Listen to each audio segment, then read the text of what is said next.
2, 1. Assalamualaikum warahmatullahi wabarakatuh. Alhamdulillahilladzi an'amana bi ni'matil imani wal islam. Wassalatu wassalamu ala sayyidina Muhammadin wa ala alihi wa sahbihi wa baraka wa sallam. Amma ba'd. Para pemirsa kaum muslimin rahimakumullah, bersyukur kita masih diberi kekuatan sampai hari ini untuk terus melaksanakan amalan Ramadan.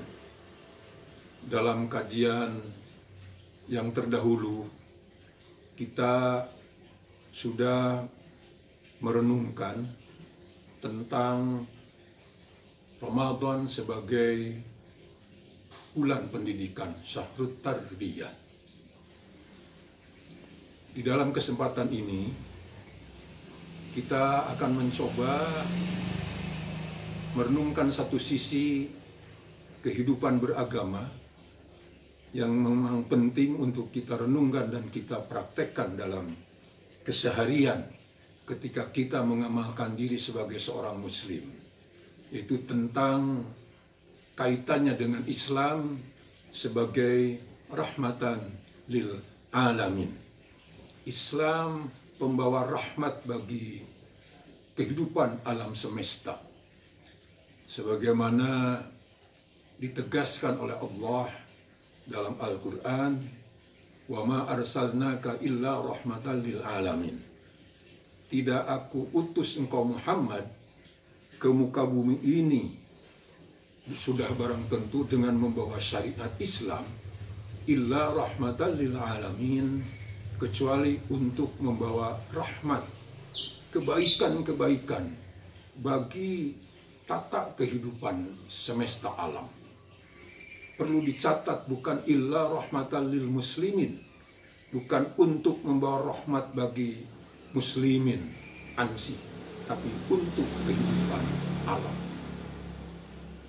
Kaitan dengan Islam rahmatan lil alamin, maka Allah menurunkan syariat ajaran melalui Rasulullah tentang adanya nilai-nilai toleransi dalam agama Islam. Ada 4 nilai toleransi dalam agama Islam yang harus kita pahami, kita renungkan, dan kita implementasikan dalam menjalankan kehidupan berislam, agar kehadiran kita sebagai umat Islam betul-betul juga akan membawa rahmatan lil alamin. Toleransi pertama sudah disinggung sebenarnya di kajian yang dulu, itu toleransi Islam terhadap para pemeluknya dalam menjalankan syariat, di mana dalam ilmu fikih dikenal dengan adanya rukhsah, ada dispensasi-dispensasi.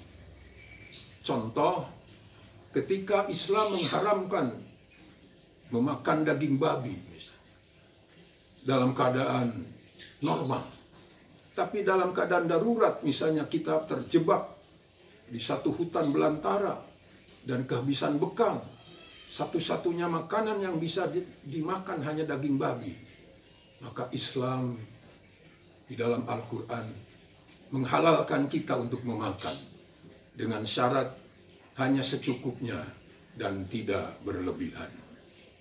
Itulah toleransi Islam terhadap pemeluknya. Sedangkan toleransi Islam yang kedua adalah toleransi Islam terhadap sesama muslim, toleransi muslim terhadap sesama muslim. Ketika dalam rangka mencoba memahami dan mengamalkan ajaran-ajaran Islam, di sana-sini ada sedikit perbedaan-perbedaan. Dan umumnya bukan di hal-hal yang bersifat pokok perbedaan ini akan terjadi, tapi bersifat furu atau cabang-cabang yang menyangkut operasionalisasi dari ketentuan-ketentuan pokok. Nah, di situ seorang muslim sama seorang muslim lagi dituntut untuk bertoleransi. Dalam surah Ali Imran Allah mengingatkan, wa'tasimu bihablillah wala tafarraqu. Kalian sekalian wahai umat Islam memang wajib berpegang kepada tali Allah, tapi juga ingat bahwa dalam rangka berpegang pada tali Allah, jagalah persatuan dan kebersamaan. Jangan bercerai-berai. Jadi dengan kata lain, ketika ada perbedaan pemahaman, kita teguhkan pemahaman, tapi kita jaga tetap persatuan sesama umat Islam. Adapun toleransi yang ketiga, toleransi kita sebagai muslim terhadap pihak-pihak yang kebetulan belum memeluk agama Islam. Islam melalui Al-Quran menetapkan satu sikap yang tegas dalam bentuk toleransi berbasis kekokohan akidah. Dalam surah Al-Kafirun, Allah berfirman, Ya ayyuhal kafirun, la a'budu ma ta'budun. Aku tidak akan menyembah apa yang kau sembah.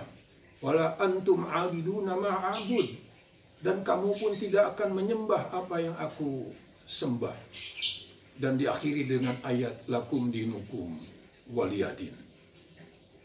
Bagimu agamamu dan bagiku agamaku. Ayat ini menunjukkan bahwa kita toleran terhadap kelompok-kelompok lain yang belum memeluk Islam. Tapi toleransi kita, toleransi berbasis kekokohan akidah. Bukan berarti toleran, jangan diartikan dan dituduh orang toleran terhadap di luar Islam lantas diartikan dan dituduh termasuk orang yang lemah akidahnya. Bukan demikian. Karena toleran dalam Islam terhadap non-muslim adalah sekali lagi toleransi yang berbasis kekokohan akidah. Adapun toleransi yang ketiga adalah toleransi yang keempat adalah toleransi seorang muslim terhadap sesama manusia dalam tata kehidupan global di seluruh dunia, atau toleransi kita terhadap seluruh umat manusia di dalam tata kehidupan yang terselenggara di muka bumi ini. Prinsip toleransi yang keempat ini tiada lain adalah dikristalkan dalam kata ta'aruf, kemampuan berta'aruf, sebagaimana diarahkan oleh Allah dalam firman-Nya di dalam surah Al-Hujurat ayat 13. Ya ayyuhan nas, inna khalaqnakum min dzakari wa unsa wa ja'alnakum syu'uban wa qabail lita'arafu. Wahai sekalian manusia, aku ciptakan kalian berbangsa-bangsa dan bersuku-suku, lita'arafu, agar kalian mampu saling kenal mengenal. Dari kemampuan saling kenal mengenal diharapkan akan mampu saling paham memahami satu sama lain. Dari kemampuan saling paham memahami satu sama lain diharapkan akan mampu saling hormat menghormati, harga menghargai, dan mengakui keberadaan satu sama lain. Sehingga dari kemampuan yang demikian itu, puncaknya akan sampai kepada kemampuan untuk saling bertoleransi. Sehingga itulah mengapa Allah menjamin kehadiran umat Islam di muka bumi adalah rahmatan lil alamin. Insya Allah ketika 4 jenis toleransi seorang muslim dalam tata kehidupan di muka bumi ini dijalankan, maka keberadaan dan kehadiran seorang muslim dimanapun dia berada, dalam kapasitas apapun berada, insya Allah akan membawa rahmatan lil alamin. Semoga Allah memberikan kekuatan kepada kita untuk mampu menjalankan 4 nilai toleransi dalam rangka menjalankan ajaran-ajaran Islam. Semoga kehadiran kita akan memberi kedamaian bagi tata kehidupan alam semesta ini. Semoga ada manfaatnya. Wallahul muwaffiq ila aqwamit thoriq. Wassalamualaikum warahmatullahi wabarakatuh.